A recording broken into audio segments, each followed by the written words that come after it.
Every Saturday morning for 25 years, Margaret Ellis unfolded the same wooden table at the farmer's market. The routine rarely changed. She arrived before sunrise, set out rows of neatly labeled jars: apricot jam, blackberry preserves, peach butter, wild plum jelly. By 8 o'clock, customers started appearing. By noon, most of the inventory was gone. Then Margaret packed everything into her aging pickup truck and drove home. The townspeople thought they knew her. After all, they saw her every week. The woman with the jam stand, the widow from the edge of town, the quiet lady who always wore the same straw hat. Nobody paid much attention, and that suited Margaret perfectly, because while everyone watched the jars, nobody watched what she did with the money. The story really began when she was 29. Back then, life looked very different. Margaret and her husband, Walter, operated a small orchard on 40 acres in the Willow Creek Valley. The farm wasn't large, but it produced enough fruit to support a modest living, at least most years. Then came 3 difficult seasons in a row: a late frost, a drought, then a storm that destroyed nearly half the peach crop. By the time conditions improved, debt had accumulated. Not crushing debt, but enough to create constant pressure. Walter started discussing expansion. More acreage, more production, more risk. Margaret disagreed. She had spent years studying what happened to neighboring farms. Many borrowed heavily to grow. Some succeeded. Many didn't. The valley seemed full of people betting everything on the next harvest. Margaret preferred another approach. One evening, while preparing preserves from fruit too imperfect for wholesale markets, she made a decision. Instead of borrowing money to expand, she would save money to expand. The difference sounded simple. In practice, it changed her life. The next Saturday, she rented a table at the farmer's market. The first day was disappointing. She sold 12 jars. The second week was slightly better. The third improved again. Slowly, a customer base developed. People liked the preserves. More importantly, they returned. By the end of the first year, the jam business generated a small profit. Nothing extraordinary, just enough. Most people would have spent it. Margaret didn't. She opened a separate account. Every dollar from jam sales went into it. No exceptions. The rule remained unchanged for 25 years. Then tragedy struck. Walter suffered a heart attack during harvest season. He didn't survive. Margaret became a widow at 36. Friends assumed she would sell the orchard. Several relatives encouraged it. Running a farm alone seemed unrealistic. Yet Margaret stayed. Because selling solved the immediate problem. It didn't create a future. The following years were difficult. She worked constantly. Orchard maintenance, harvests, preserve production, market sales. There were days she questioned everything. But she continued following the same rule. Every dollar from the jam business went into the land account. Not equipment, not vacations, not luxuries. Land. Only land. The first opportunity appeared 3 years later. A neighboring farmer retired. 20 acres became available. The parcel wasn't impressive. Rocky soil, an aging fence, limited road access. Most buyers ignored it. Margaret didn't. She paid cash. The transaction barely attracted attention. 20 acres wasn't significant. Certainly not newsworthy. The valley forgot about it within weeks. Margaret preferred it that way. Years passed. The pattern repeated. An elderly couple sold 15 acres. Margaret bought them. A neglected pasture became available. Margaret bought it. A narrow strip connecting 2 properties came on the market. Margaret bought it too. The purchases were rarely dramatic. Never large. Often overlooked. But they shared one characteristic. She paid cash. No loans. No financing. No risk beyond the money already saved. At the farmer's market, nothing changed. The same wooden table. The same straw hat. The same jars. Customers continued seeing a jam seller. Not an investor. Not a land buyer. Certainly not someone quietly assembling property across the valley. That misunderstanding became increasingly useful. Because once people place you inside a category, they stop looking closer. 20 acres became 60. 60 became 100. 100 became 200. Still, very few people noticed. The acquisitions occurred slowly enough to avoid attention. One parcel here, another there. Sometimes years passed between purchases. Margaret never chased deals. She waited, patiently. If land fit her criteria, she considered it. If not, she ignored it. Patience became her greatest advantage. Many buyers acted emotionally. Margaret acted mathematically. Then came the development boom. A highway project brought new interest to the valley. Outside investors arrived. Property values increased. Land speculation became common. For the first time, people started viewing farmland differently. Not as farms, as opportunities. Neighbors sold. Developers purchased. Subdivisions appeared. The changes worried many residents. Not Margaret, because while prices climbed, she already owned substantial acreage. More importantly, she understood something developers didn't. The valley's most valuable land wasn't necessarily the most visible. It was the land connecting everything else. The corridors, the overlooked parcels, the pieces others ignored. Over 2 decades, Margaret quietly accumulated many of them. By her 50th birthday, she owned more land than anyone realized. Yet life looked exactly the same. Every Saturday morning, she still sold jam. Customers still chatted about weather and recipes. Nobody asked about property records. Nobody wondered where the profits went. Then, one spring afternoon, a real estate developer knocked on her door. The man introduced himself politely. His company planned a major residential project. Several neighboring landowners had already signed agreements. Everything seemed straightforward, except for one problem.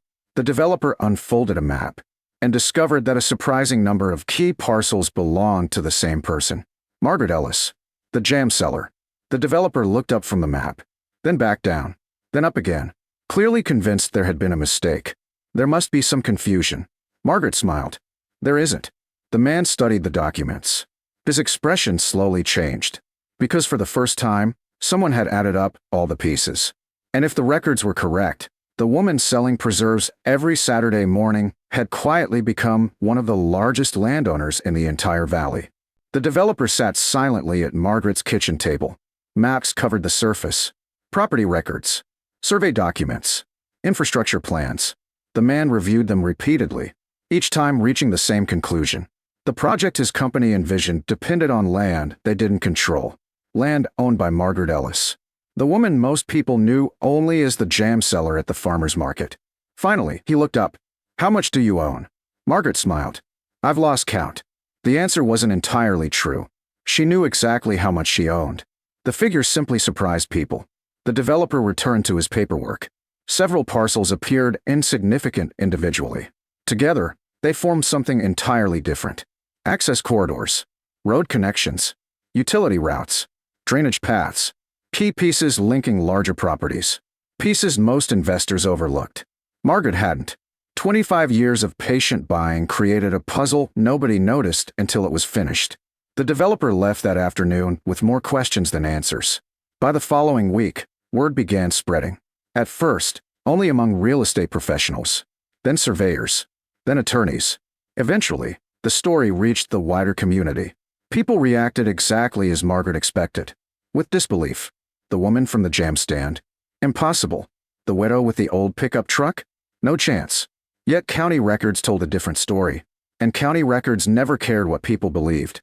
The rumors intensified. Some exaggerated wildly. Others underestimated the reality. Everyone suddenly became interested in Margaret Ellis. The attention felt strange. For decades, she had been almost invisible. Now people stopped her at the grocery store, at church, at the post office. Everyone wanted confirmation. One Saturday morning, customers approached her market table with unusual expressions. Some looked curious. Others looked shocked. A few appeared embarrassed. One longtime customer finally asked, "Is it true?" Margaret continued arranging jars. "Depends what you've heard." The woman laughed. "They say you own half the valley." Margaret smiled. "Not half." The customer stared. "You actually own that much land?" Margaret handed her a jar of blackberry preserves. "I own some." The answer spread through the market within minutes. For the first time in 25 years, people weren't talking about jam. They were talking about land. And the more they learned, the more remarkable the story became. Because Margaret never inherited a fortune, never won a lawsuit, never sold a company. Everything came from small decisions repeated consistently over decades. A few dollars saved, a parcel purchased, then another, then another. Nothing dramatic, just persistence. The developer returned several weeks later, this time with a different proposal. His company wanted to purchase substantial acreage. The offer was enormous, far larger than any previous land transaction Margaret had encountered. Most people would have accepted immediately. The numbers were life-changing. Yet Margaret surprised him. She declined. Politely. Directly. The developer looked stunned. May I ask why? Margaret walked toward the window overlooking the valley. The answer had been forming for years. Because while everyone else saw land values increasing, she saw something else. The valley itself. The farms. The orchards. The open space. The character of the community. If development continued without limits, much of that would disappear. Margaret wasn't opposed to growth. She simply wanted control over how it happened. For the first time, she possessed leverage. And she intended to use it carefully. Over the next year, negotiations continued. The discussions gradually shifted. Instead of selling everything, Margaret proposed partnerships, conservation agreements, agricultural protections, limited development zones, infrastructure planning. The conversations became more complex. But eventually, agreements emerged. Developers received opportunities. The valley retained critical farmland. Both sides benefited. The solution wasn't perfect. Few solutions are. But it preserved far more than a simple sale ever would have. As news spread, public perception changed again. People initially focused on the acreage. Then they focused on the money. Eventually, they focused on something more important. The patience. 25 years. 25 years of consistency. 25 years of showing up every Saturday. 25 years of making decisions nobody noticed. The lesson resonated far beyond the valley. Local newspapers covered the story. Agricultural magazines followed. One article described Margaret as a quiet strategist. Another called her the farmer nobody was watching. Neither description felt entirely accurate. Margaret never viewed herself as a strategist. She simply followed a rule. Save first. Buy carefully. Stay patient. Repeat. One autumn evening, several years after the story became public, Margaret drove through the valley. The landscape glowed beneath the setting sun. Orchards, pastures, fields, woodlets. Much of it remained unchanged. Exactly as she hoped. She stopped near a ridge overlooking hundreds of acres. Land she now owned. Land connected through dozens of transactions spread across decades. The scale felt almost unbelievable. Not because it happened quickly, because it happened slowly.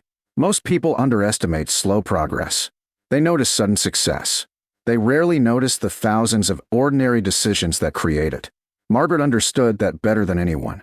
The next Saturday, she returned to the farmer's market. Just like always. Before sunrise. Same wooden table. Same jars. Same straw hat. Customers still lined up. Children still sampled jam. Neighbors still discussed weather. From a distance, nothing appeared different. A young woman approached the stand carrying a newspaper clipping. The article featured Margaret's story. The woman looked nervous. Can I ask you something? Margaret nodded. Of course. The woman held up the article. How did you do it? Margaret considered the question, then pointed toward the rows of preserves. One jar at a time. The young woman laughed. I'm serious. So am I. Margaret smiled. People expected complicated answers. Secret strategies. Brilliant insights. The truth was less exciting. And far more useful. Big things often come from small actions repeated for a very long time. The town saw a jam seller. Week after week. Year after year. Nobody realized she was quietly buying the valley one parcel at a time. Not because she hid it. Because nobody thought to look. 25 years later, when someone finally added everything together, the numbers shocked everyone. 900 acres. Built not through luck. Not through inheritance. But through patience. The same patience that filled jars every Saturday morning while the rest of the valley watched only the surface of the story.